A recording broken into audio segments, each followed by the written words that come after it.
জি আসসালামু আলাইকুম। জি জি আসসালামু আলাইকুম। আপনি কি আপনার বাবা বলছেন? জি স্যার। জি ভাই, আমি আরেক বলছিলাম। জি আসলে আপনাকে সান্ত্বনা দেওয়ার ভাষা আমার নেই। আহ, আমি এতটুকু করতে পারি যে আহ, আমিও আমার ভাইকে হারিয়েছি। সন্তান হারানোর বেদনা বেশি হবে, কম হবে না। আহ, আসলে আপনার অল্পর জন্য দোয়া করা ছাড়া এই মুহূর্তে তো আল্লাহ করে দোয়া করা ছাড়া আমাদের কিছু করার নেই। আহ, আর আর আমরা চেষ্টা করবো আমাদের দলের অবস্থান থেকে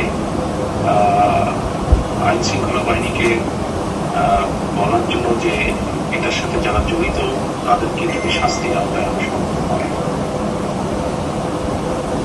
স্যার আমাদের তো সব শেষ হয়ে গেছে স্যার। চলার মতো পথ নাই স্যার আমাদের কে আছে?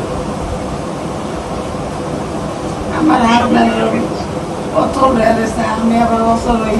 আমি তো স্যার প্যারালাইসিস রুগী। আপনাদের বাড়ি ঘুরে আমাদের পুলিশের মাইরা আমার কুকুর বানায় খেয়ে দিছে।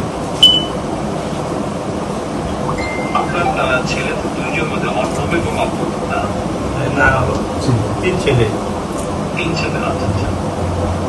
অপূর্ব মানে কি বড় ছিল না ছোট ছিল? একবার ছোট। আচ্ছা, অপূর্ব ছোট, বাকি দুইজন হ্যাঁ। আচ্ছা আচ্ছা আচ্ছা। এখন কাজ এরকম কাজ নাই। আচ্ছা,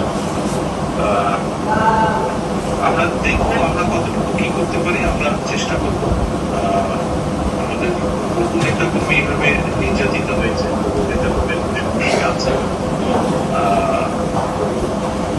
দলের নেতা কর্মীর পাশেও বহু মানুষ আছে বাংলাদেশের মানুষ যারা গত 15 বছরে তার এখনো বিভিন্নভাবে বিভিন্ন কারণে সাধারণ মানুষের বিভিন্নভাবে ক্ষতিগ্রস্তের সম্মুখীন হচ্ছে, ক্ষতিগ্রস্ত হচ্ছে। আমাদের অবস্থা থেকে আমরা চেষ্টা করবো এতটুকুই এই মুহূর্তে হয়তো আমরা কেউ বলতে পারছি।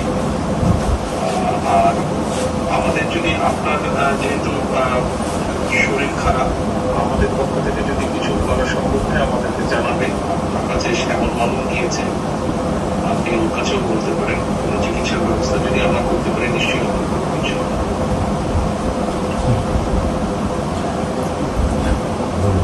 হ্যালো। হ্যাঁ স্যার। জি, আপনার যদি পারিবারিকভাবে যদি কোনো রকম কোনো সহযোগিতার প্রয়োজন হয়, শ্যামল মালুম আমাদের ছাত্র দলের জয়েন্ট সেক্রেটারি গিয়েছে আপনার কাছে, কেন্দ্রীয় ছাত্র দলের। আপনি ওর সাথে যোগাযোগ করলে আমরা দলের পক্ষ থেকে অবশ্যই চেষ্টা করবো আমাদের সাথে। আমি স্যার বিএনপি 17 বছরে আমি ক্ষমতায় আসলো, আমি কাজ করে খাইতে পারি নাই, বুঝছেন স্যার? বাংলাদেশের লক্ষ্য কোটি বিএনপি নেতা কর্মী এরকম অবস্থা হয়েছে। আমার সংসার কিভাবে চলছে একমাত্র আল্লাহ পাকে জানে। আপনাদের জন্য আমরা দোয়া করি, আমাদের মা খালেদা জিয়া ভালো থাকুক, তার সুস্থতা কামনা করি, আপনার শরীরও সুস্থ থাকুক, আমরা দোয়া করি। আমরাও আল্লাহর কাছে দোয়া করি যাতে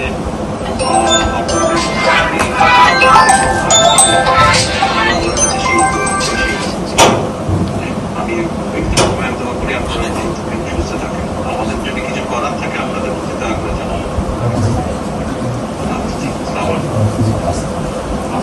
ভাইয়া আসসালামু আলাইকুম। আচ্ছা, বলো। বড় হয়েছে